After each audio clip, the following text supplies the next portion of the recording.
तो हेलो जी, आज का ये लास्ट ब्लॉग और ये है 2:15 का ब्लॉग। यानी कि छोटे वाले भाई साहब आ चुके थे, मम्मी पापा जाने वाले थे पार्टी में, तो मम्मी पापा ऑलमोस्ट जा चुके थे। तो मैं इंतज़ार कर रही थी। इस समय मैंने भी खाना नहीं खाया था क्योंकि पापा और मम्मी को लेकर के पतिदेव गए थे पार्टी में, किसी पापा के दोस्त के यहाँ नाती नतनी पता नहीं किसकी शादी थी। तो मैंने कहा जब आएंगे लोग तभी मैं गर्मा गर्म दाल गर्म करूँगी, फिर तड़का लगाऊंगी, उसके बाद सबको खाना। तो जैसे छोटे वाले भाई साहब आ गए वैसे ही मैंने फटाफट से दाल गर्म किया, एक तरफ सब्जी गर्म करी, दूसरी तरफ तड़का की तैयारी करने लगी। और फिर उसके बाद मैंने दोनों जन को निकाला। जैसे ही मैंने सारी चीज़ें करी वैसे ही पतिदेव भी आ गए। मैंने कहा चलो तब अच्छी, मेरे लिए अच्छी बात है कि दोनों जन को मैं साथ ही खाना निकाल दूंगी, दोनों जन खा लेंगे तो मैं भी आराम से खा लूँगी। तो यहाँ पे देखो मैं छोटे वाले भाई साहब का और अपने पतिदेव का खाना निकाल। शुभ है कि मम्मा मैं दे देता हूँ, मैं देता हूँ। और मेरे यहाँ भाई साहब इतना सारा चीज़ बनता है ना, तो मैं पूछ पूछ के थक जाती हूँ, क्या खाओगे क्या खाओगे क्या खाओगे। तो लोग बोलते हैं जो बनाए भाई दे दो, जो हमको खाना रहेगा वो हम खा लेंगे, जो निकालना रहेगा तो वो निकाल देंगे। तो यहाँ पे आज मैंने बनाया था भाजी, पत्ता गोभी और मटर की सब्जी। ये सारी चीज़ें हमने बनाई थी और पालक वाली दाल बनाई थी। तो पालक वाली दाल में जब तक मिर्च लहसुन हींग का तड़का न लगा तब तक तो अच्छा ही नहीं लगता है। तो सेम मैंने कहा चलो तड़का भी लगा लेती हूँ साथ लगे हाथ, और दोनों जन को खाना भी निकालती हूँ। यहाँ पे देखो फटाफट से। और जब ये होता है ना कि जब किसी को जल्दी रहता है ना, तो ये गैस भी गर्म नहीं होता है, पता नहीं क्यों।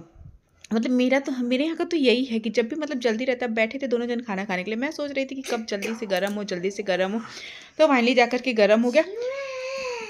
फिर उसके बाद जितने थोड़े थोड़े बर्तन थे मैं उसको भी खाली करती रहती हूँ। अब यहाँ पे फाइनली हम निकाल रहे हैं दोनों जन का खाना।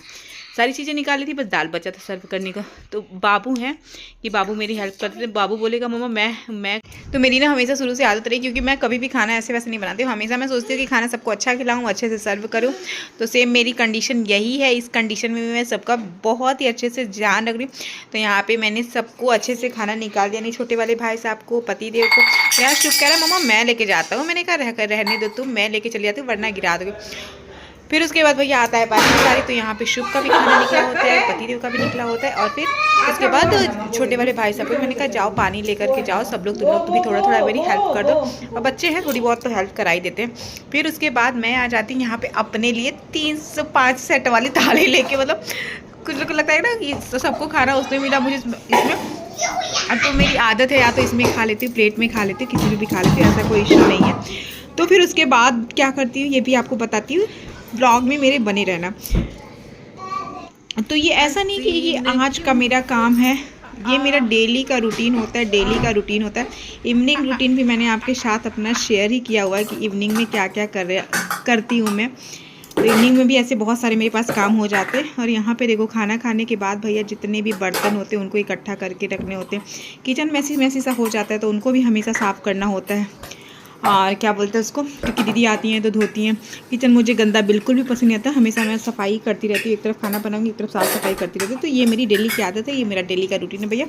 तो ऐसी ही भाग दौड़ ज़िंदगी मेरा 8th मंथ में भी चल रहा है। 8th मंथ नहीं, अब सिर्फ 2 दिन बचे हैं कि मुझे आई थिंक 9वां महीना मेरा शुरू ही हो जाने वाला है। डॉक्टर के पास जाऊंगी चेकअप कराने के लिए।